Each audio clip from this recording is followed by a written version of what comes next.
Is it that our leaders just don't understand that the difference between what makes us a democratic society and what makes us authoritarian is human rights? I think our leaders are in the state of what Fela Kuti will have said. They're in the state of craziness. And the level of craziness is not the level of insanity that Sankara will have said, that we need some level of madness into our leaders to say, you need to understand that human rights or human and people's rights are part of democracy and governance and rule of law.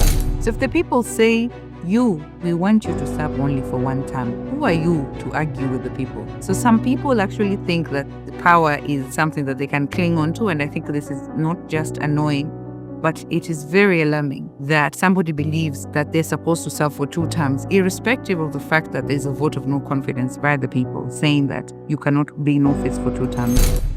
Thank you for tuning in to CDD Ghana's Democracy Dialogues podcast, where we dive into the issues shaping Ghana's democratic future. To keep these critical conversations going, we need you. Subscribe to CDD Ghana Democracy Dialogues podcast on YouTube and Spotify to stay updated with every episode. Your subscription helps us amplify voices for peace, justice, and inclusive governance. Don't stop there. Share this episode with your friends, family, and community on social media. Tag us at CDD Ghana on our social media platforms to join the movement. Subscribe and share. Okay, welcome everybody to this episode of CDD Ghana's Democracy Dialogue. This episode of this dialogue is going to be focused on protests, power, and reforms, addressing rising tensions and police abuse in Africa. We are examining the growing wave of protests across Africa, specifically in Ghana, Kenya, and South Africa. In Ghana, we have the situations where citizens have taken to the street to demand action against illegal mining, or what we commonly call as galamsey. This is an activity that threatens the environment, public health, and livelihoods in the country. In Kenya, we have young people who are mobilizing against harsh economic policies and government crackdowns. And in South Africa, a national dialogue has opened tough debates about poverty, inequality, and xenophobia. Altogether, these struggles reveal the frustration with injustice and weak institutions that are fueling unrest across the continent. So this dialogue today explores what it means for democracy in Africa, and also to discuss the reforms that are needed to build trust, protect rights, and strengthen accountability. For my panelists today, I will let them introduce themselves first, but I will introduce myself. I am Michael Akabo. I am the Senior Programs Manager for Human Rights and Social Inclusion here at CDD Ghana. I am responsible for managing the Human Rights Desk at CDD Ghana. I will go to my first panelist, Ms. Isabel. She will introduce herself, and then we will have Sifo also introduce himself. Panelists, you are welcome to this conversation. Thank you so much, Michael. My name is Brenda Isabel from Kenya. I am a democracy, governance, and human rights specialist, and I am really happy to join this thing this evening to unpack some of the challenges that Africa is going through. Thank you. Good evening, Dumelang, Sanibonani, Jambo Africa. My name is Ras Advocate Sipo Mantula, a human rights defender in South Africa, a member of the Rastafari Human Rights Institute, and I'm very humbled to be part of this conversation to reflect on the state of protest and power and the reform of the security cluster in dealing with the what we might call the youth revolution or the uprising of the young generation in Africa. And I'm humbled to present and represent the case of South Africa post 1994, 31 years later. Thank you for your introductions. The right to protest is a crucial component of democracy in that it allows citizens to express their opinions, hold their governments accountable, and also becomes a medium or conduit for change. It is also a very vital mechanism for citizens to voice their grievances against bad governance, and also allows them to participate in public discourse while contributing to shaping the direction of their state and society. Brenda, Why is the right to protest such a difficult aspect of rights to be implemented or allowed in many countries in Africa? Thank you very much for the question. I will start by saying that I think across Africa, we can agree that there has been a clamor for change since I think the different times that our countries got independence. And one of those freedoms that I think all of us have been able to successfully advocate for is the freedom of expression in our different constitutions. I'm sure the statutes that cover this particular law and the right to picket and express yourself are captured in different sections of different constitutions across Africa. However, I think the main challenge for Africans to express this right comes because of oppressive regimes. Normally, when you want to protest about the environment or clean cities or, children, you will not see any problem and no one will stop you. However, when you touch issues to do with governance, leadership, democracy, corruption, you notice that there's a shift and the level of attention and brute force by different regimes changes from what normally would be police escorting you or giving you a license to protest for that day to now where we have situations where we are seeing an overhandedness by security agencies. This, in my opinion, demonstrates how Africa is clawing back to, I think, dark days that are not very pleasant, where we have regimes that are breaking the law with disregard to, the roles and responsibilities that they were put in office to implement.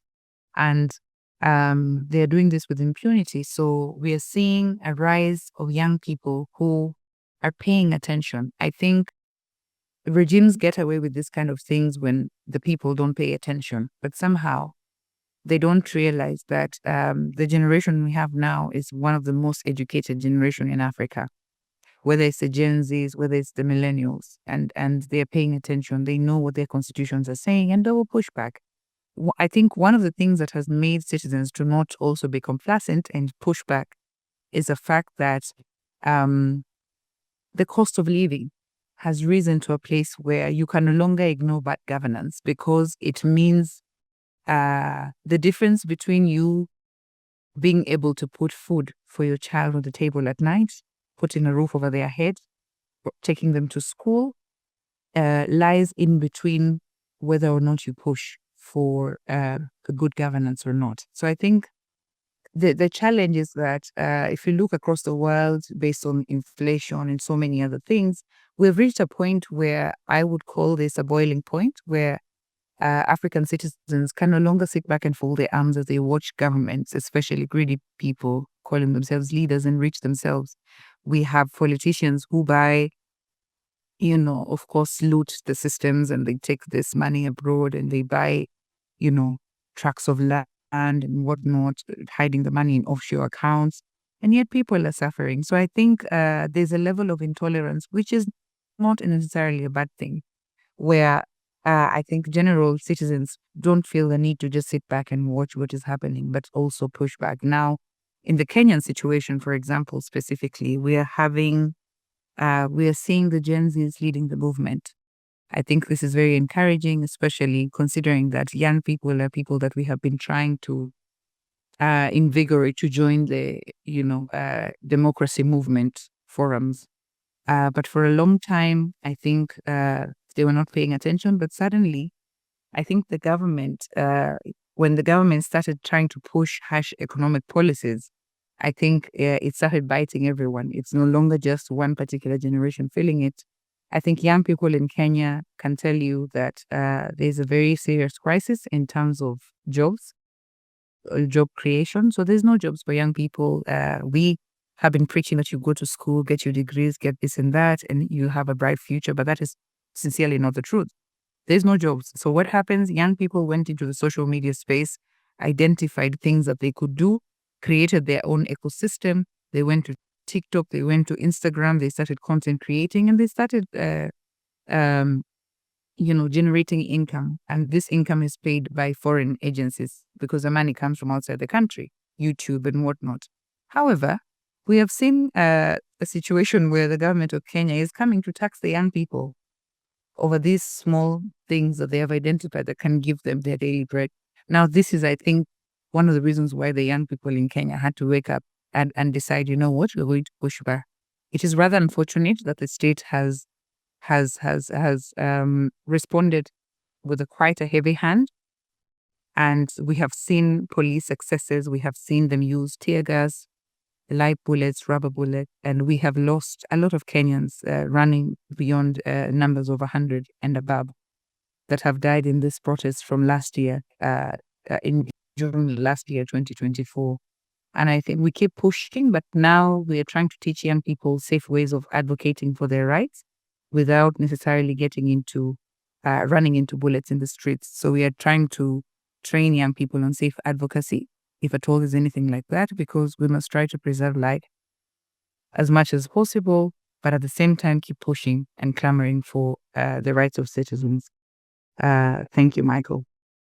Okay, Brenda, thank you so much. But before I come to Ras, I want to have a follow-up question for you.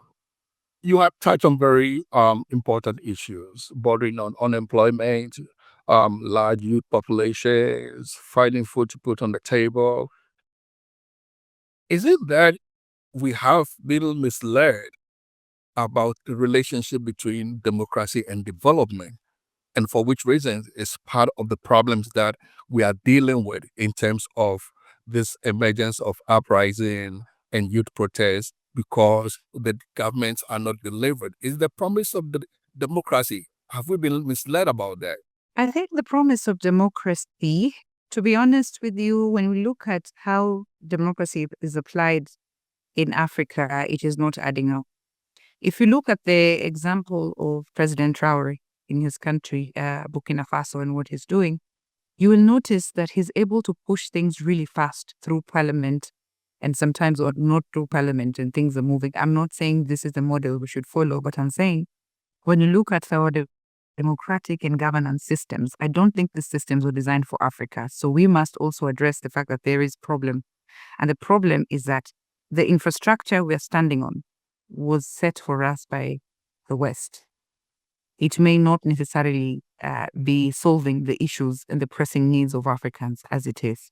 So if your question is asking whether we are overselling or we have oversold, or the concept of democracy was oversold to us in terms of solving good governance challenges, I would say we are seeing real challenges with democracy as structured. And I think it's time for Africa to rethink, each of these countries to rethink what works for them and tweak that towards what would better respond to the needs of the people, as opposed to the level of bureaucratic gerrymandering that we see every day. If you want to push one legislation, it will take you years and years. You push with this committee. Before you know it, the committee is shuffled. Before you know it, the ministers are shuffled. You understand? So it becomes almost a wild goose chase.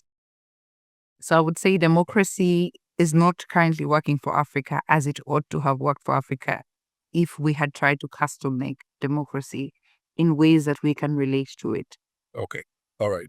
Ras, just to piggyback off of my last question to Brenda, if democracy is of the people, for the people, by the people, what are we missing here in terms of the disallowance for protest for citizens who are seeking accountability from their governments? I think from my understanding and my view is that for us to understand the right to protest, it is important to understand it as a tool for social change.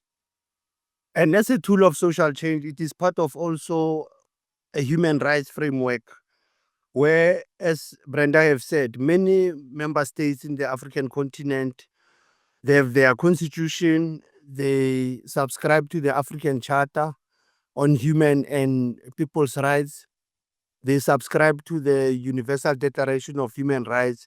So beyond the legal instrument, one looks at the right to protest also as a pathway or a gateway to the right to social justice. And those are the elements that you look at what you mentioned about South Africa, that South Africa has a history of a revolution and a protest that was waged since the beginning of apartheid in 1948.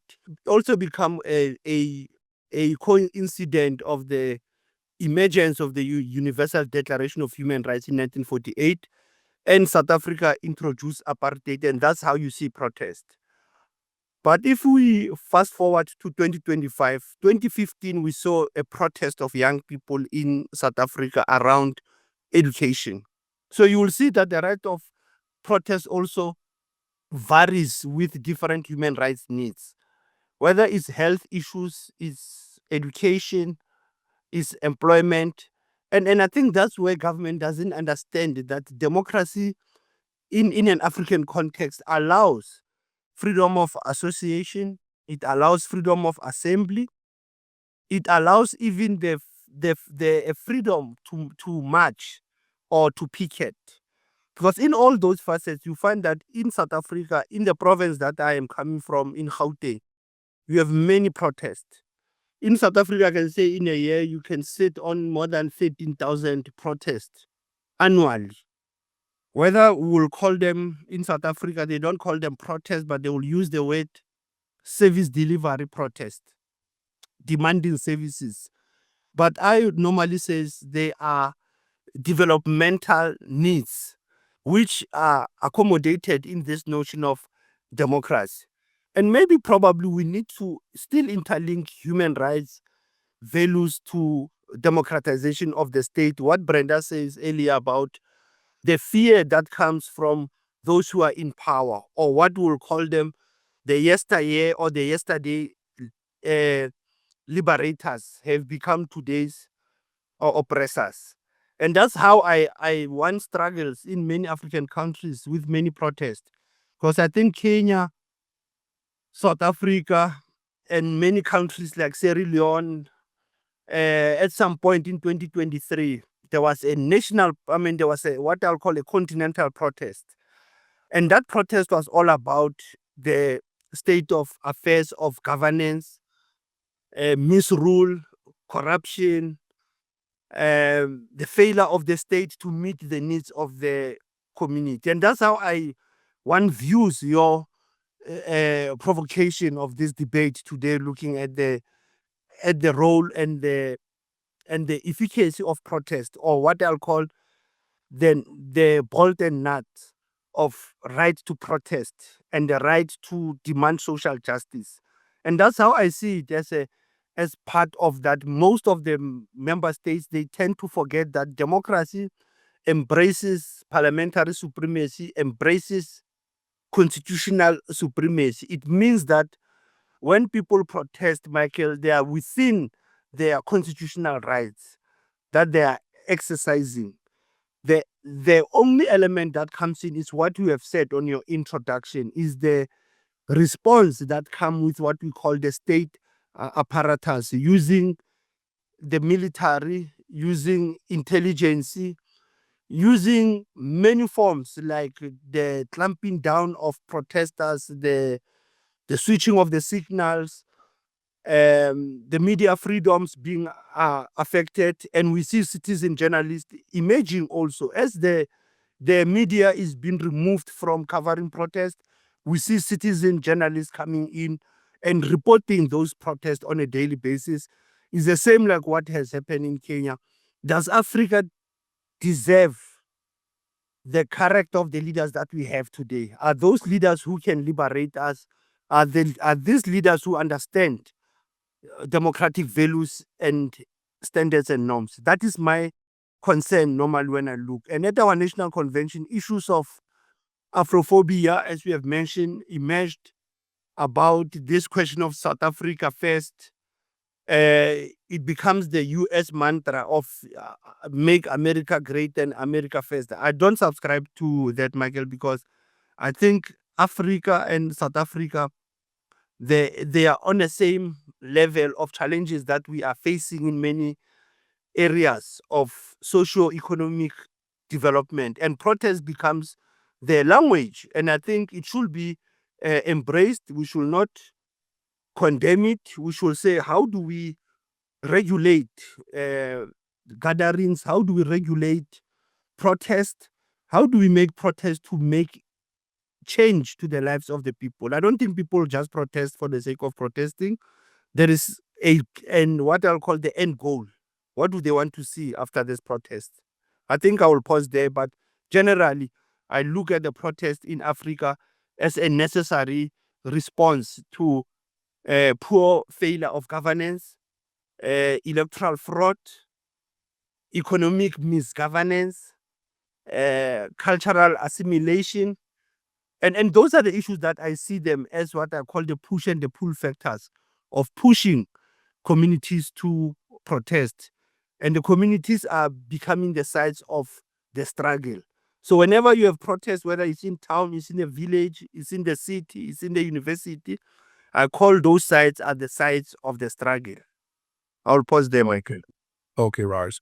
And also to piggyback off on your issues you raised about leadership, the very key component of the democratic enterprise. So my take is this: democracy rests on human rights. What actually makes us democratic is the human rights that we practice, is the fact that we have the right to do all the things that you have stated.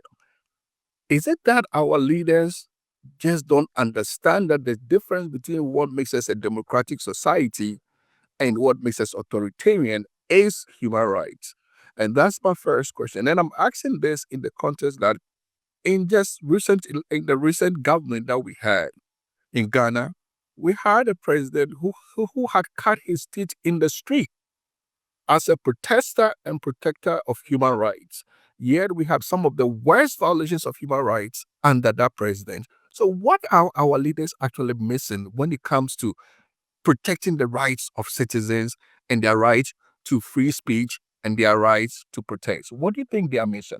I think our leaders are missing to contextualize an African democratic values and principles that, even if we always say the word democracy emanates from the Greek word of the rule of the people, for the people, by the people, but I think our leaders are in the state of what Fela Kuti will have said. They're in the state of craziness. They are demonstrating their level of craziness.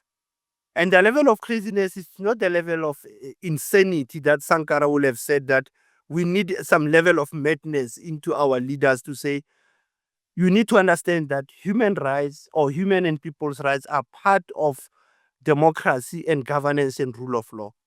And once you sign or you ratify the instruments at the United Nations, whether the African Covenant on Political and Civil Political Rights, you sign the African Charter on Human and People's Rights, you are bound to domesticate those instruments into your national laws.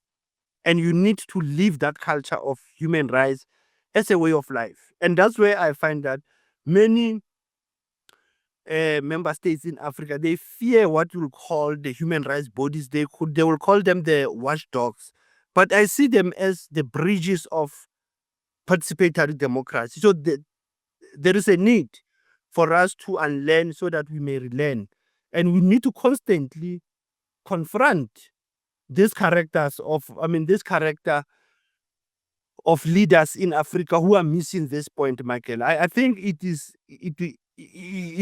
never too late for us to constantly engage with governments and ministers of justice, ministers of international relations, presidency, to understand that the human rights values embodies the human dignity and the human personality of the state. Because as a human being, you will automatically have the rights, but they have limitations. And I think that's how you find even what in South Africa we call the institution supporting constitutional democracy. So Human Rights Commission, your Gender Commission, your Cultural Commission, all those commissions, you find it is the state that stifles them. They mute them. They start by cutting their budgets so that there is no human rights advocacy in the community. They start to limit the human rights bodies about their funding, say you don't need to be getting funding from outside.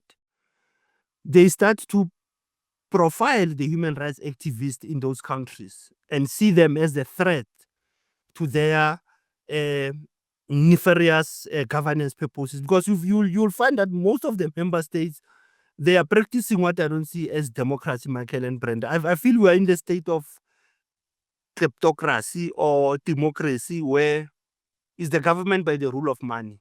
And they end up lose the essence of democratic values that many of our freedom fighters in the African continent fought for emancipation of the humankind, for the basic human rights of our communities, and they are failing, Michael. So I think what they're missing is that they are missing to understand that human rights are part and parcel of the people's DNA. People live with these rights. They want to enjoy them. They want to claim them. They want to practice them. They want to sense them. They want to feel them. They want to, for me, it is how I see our leaders. They are afraid of human rights, and they are committing more human wrongs. The more you think of how our leaders are committing human wrongs, you even see how in our region, in SADC, we don't have a SADC tribunal, or what you might call the Court of Justice, what we have in the African Court of Justice, your African Human Rights Court. But you find that they are afraid even of the rule of law, because human rights is also encompass rule of law. Thank you, Ras. Isabel, I come back to you now. You mentioned the right to protest. I believe that every constitution of all our republics guarantees us free citizens the right to protest. And it is a way for us to kind of voice our grievances against what we consider to be bad governance. It also allows us to be part of the public discourse and in shaping the conversations of where we want to go as a people. We recently saw what happened in Kenya. We saw how the state came out to deal with the issue of protest. Why do we need a license to protest if the Constitution guarantees us that right?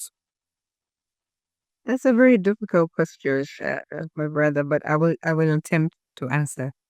I think one of the reasons why it is important to notify the police about your scheduled protest is also, it's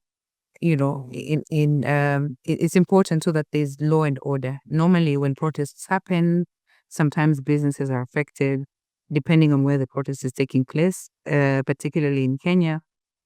We'll have to go everywhere. If you play, we will even go into the State House.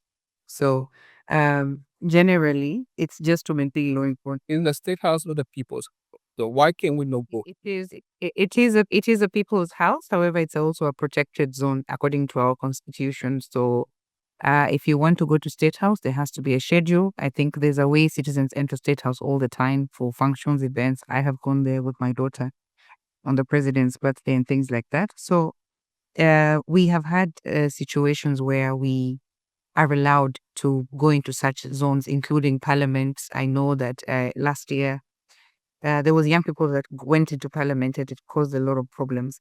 However, while these are protected zones, we are also seeing a government that has panicked. If these rights are enshrined in the constitution, why are these people pushing back? I think there's serious political intolerance in Kenya and many other countries, as you may have noticed.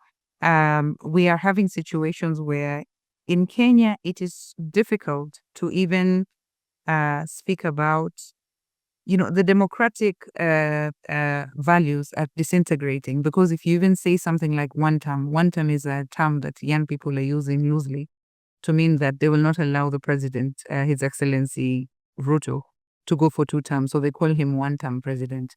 So you'd notice that there's so much political intolerance that whenever there are meetings or concerts in Kenya, everyone will be chanting one term, one term, one term. And before you know it, security agencies will be trying to get these people and abduct them and cause panic and whatnot. If you post one term online, you're going to be targeted. We are seeing where there's serious profiling of human rights activists simply because you're speaking out. I mean, one term means what? You understand the principles of democracy and good governance, you know that you did not put yourself in office. It's the people that chose you.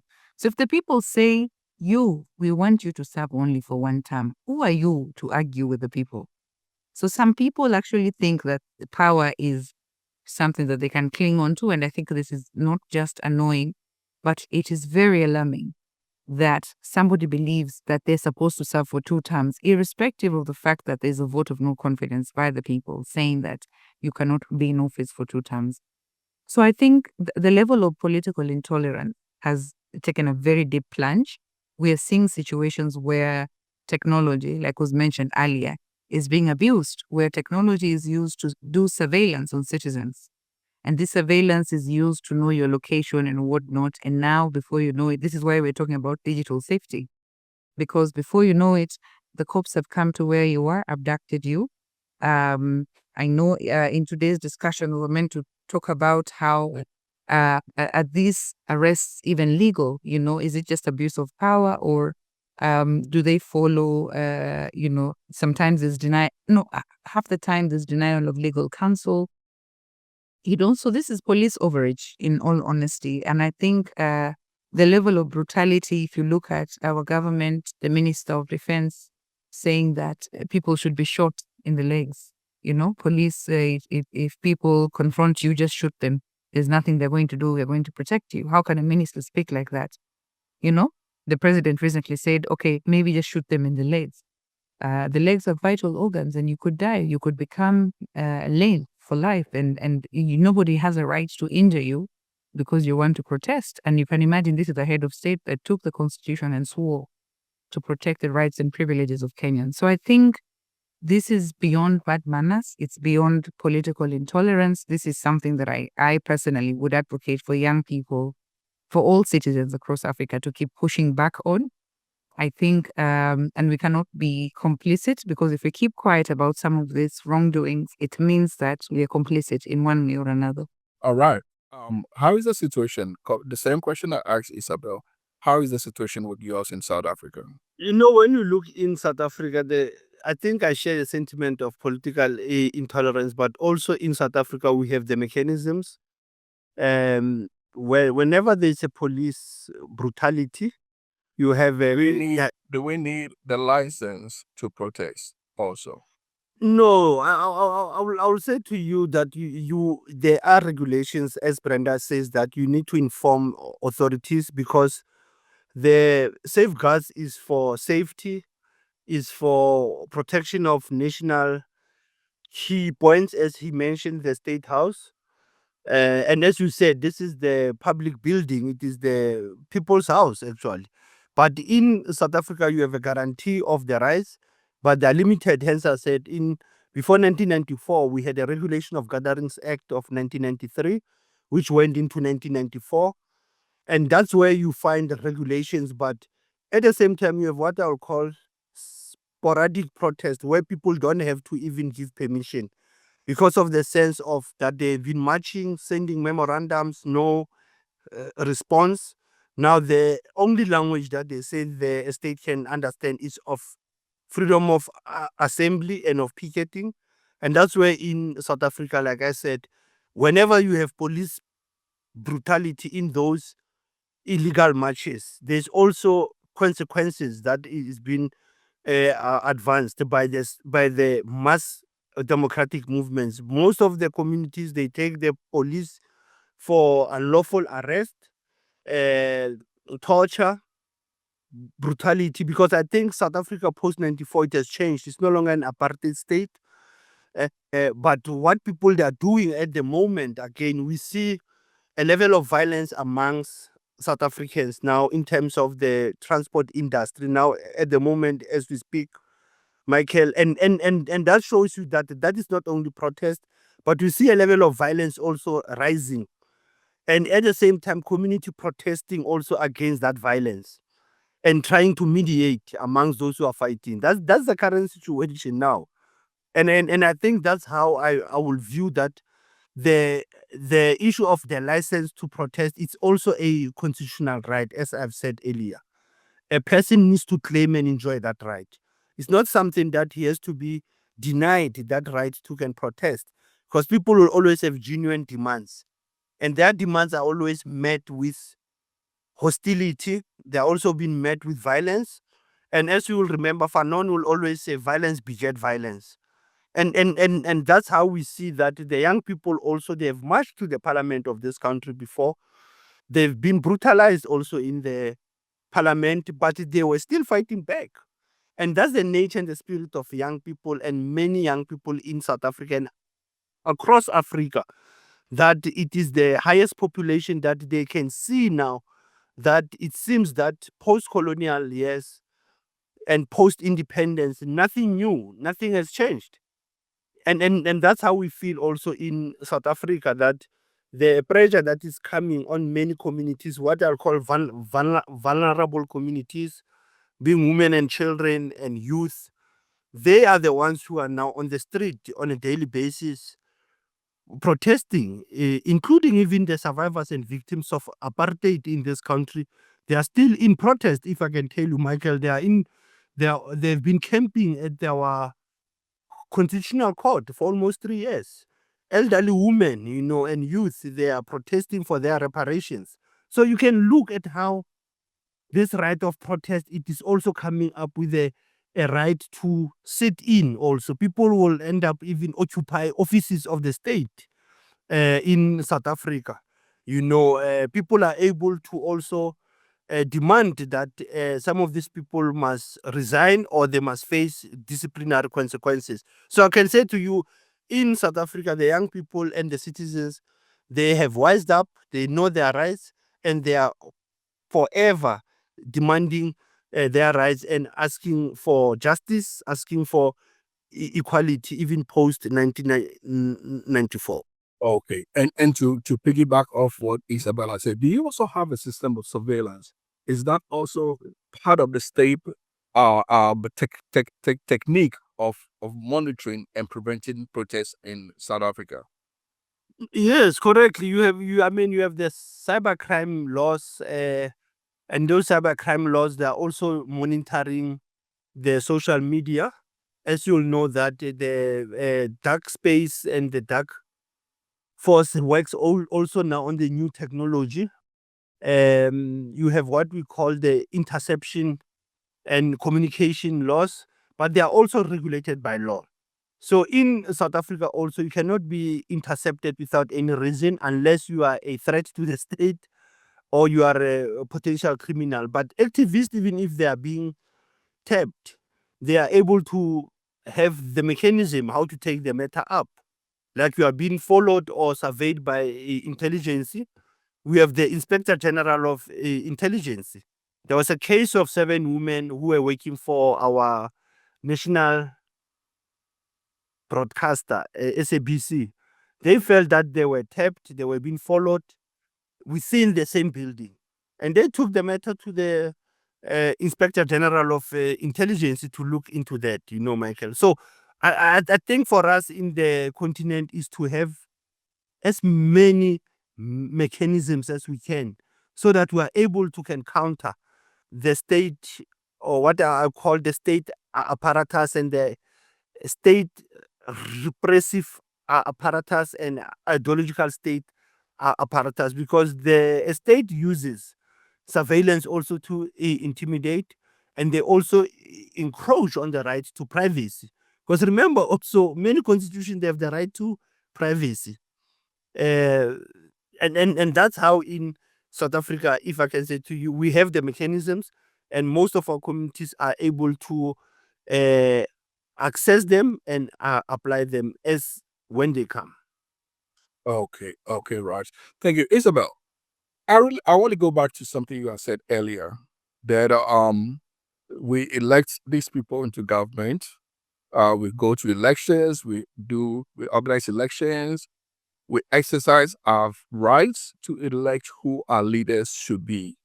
If we decide that tomorrow we don't want these leaders anymore, it becomes problematic. Do you think that the orientation of our leaders today has not really changed from those of the early independent leaders? And that they consider themselves to be replacing more the role of the traditional chiefs, and they feel that they are entitled to these positions. And for that reason, they do not agree to elements of dissent with their rule. Do you think that hasn't changed over time? I think you're right. I don't think over time anything has changed, because if something had changed, we would definitely be seeing some very fundamental changes. The motivation to stay in power is very clear across the world. It is to be able to manage state resources. Why is that? Because this is where political leaders, party leaders, presidents are able to service their patronage networks, the people that support them. So, of course, it's also state resources are a very serious means to a power grab, so to speak. We have laws, for example, in Kenya, especially around campaign finance laws, where you're not allowed to even use state resources to campaign. But you can imagine someone who's been a governor for 5 years in Kenya already, if you look at, or a member of parliament, and there's somebody who is outside trying to compete. How are you going to compete? How do we level the playing, the ground, so that these two people are able to compete fairly and the best person that the people want wins? So I think the motivation of refusing to leave power, the motivation, whether it is exactly as it was back in the colonial era, I feel like that hasn't changed. What we need is a mindset change. And I think some of the small ways that we are trying to push back on some of these things is through protesting, because clearly nothing is working. Africa is not insufficient of good laws. In Kenya, we have sufficient laws to conduct free, fair, credible, verifiable elections. However, this will not be done. You know why? Because, first of all, the issue of trust. Kenyans don't trust each other. So we have legislated to a point where we are even attempting to legislate trust, which is not possible. So now when you look at the other laws across board, we have laws against, anti-corruption and whatnot, and things that, of course, support good governance principles, statutes. We have one of the most progressive constitutions in Africa, but yet, if you look at the rise of human rights violations in Kenya, it is insane. This simply means that there's a level of impunity that we must push back on. So Africa is not lacking structure. Africa is lacking. We have a leadership problem. I keep saying in elections, in Kenya, you see each election, we're trying to deploy one technology after the other. And I keep asking, I have my iPhone. If I send you, Michael, a hate speech message, what I sent you is a hate speech message, but I can use this phone to send a positive message, So it is simply not technology, we have to change election technology, we have to improve this. No. The human element is a problem. We are the ones who have bad manners. The handlers of elections, are the people that we need to look out for. The leaders that are in these offices that are ignoring the law. I think these are the key challenges that we are facing in Africa. So I know sometimes there's a race to over-legislate, to make sure that we can keep citizens safer. But I don't think that is working. Sometimes we have to sit back and analyze, based on all the laws we have tried to develop. Has anything changed? Nothing is changing. So the leaders keep getting greedy. And obviously, it's simply about just being able to access state offers, to be able to loot, service your patronage networks, put your friends in power. We're seeing blatant insanity where people who are not qualified for different positions are made ministers and ambassadors, given very high-profile jobs. In Kenya, we even have constitutional violations where we create non-existent positions and we try to put them on big salaries and allowances and house grants and whatnot, So we have also, Kenya is very bloated in terms of our leadership. We have a president, we have a governor who governs a county. We have 47 counties. That means we have 47 governors. We have senators. That means we have 47 senators. We have women reps. We have 47 women reps. That's women representatives. Then we have county assemblies. Each county has its own county assembly. A county assembly is equivalent to a national assembly. So there's miniature national assemblies, 47 of them across Kenya. You can imagine the people that end in these assemblies are normally we say in there's a saying in Kenya that empty debbes make the most noise. A debe is an empty tin. Now you can imagine the people who sit in this county assembly sometimes are people that are not even qualified to teach in a nursery school, but these are the people who are going to change legislations at county level. Look at that level of degeneration of what democracy and governance is supposed to represent. While it is a very good model for bringing development to the grassroots, you can see what is happening. So the wage bill has become so heavy on Kenyans. Right now in Kenya, almost every 5 people you meet, someone is a honorable member. It doesn't make sense. So there's overlapping roles, and Kenyans are paying very heavily and dearly for this. So the greedy keep getting greedier right now. You just buy people, bribe voters and things like that. So I think, to be honest, Michael, I don't feel like anything has changed from the pre-colonial era to where we are today. We still have the same kind of greedy leaders with bad manners. I think, to make matters worse, before we knew that these were colonialists who were doing this to us as Africans, but now we are seeing is people who are our own who are doing this in Africa, across Africa. I think we're seeing this a lot. Thank you, panelists, for this conversation. It's been a pleasant time having this conversation with you. We are happy to have had you with us for this podcast, and we are looking forward to engage more. Thank you for tuning in to CDD Ghana's Democracy Dialogues podcast, where we dive into the issues shaping Ghana's democratic future. To keep these critical conversations going, we need you. Subscribe to CDD Ghana Democracy Dialogues podcast on YouTube and Spotify to stay updated with every episode. Your subscription helps us amplify voices for peace, justice, and inclusive governance. Don't stop there. Share this episode with your friends, family, and community on social media. Tag us at CDD Ghana on our social media platforms to join the movement. Subscribe and share.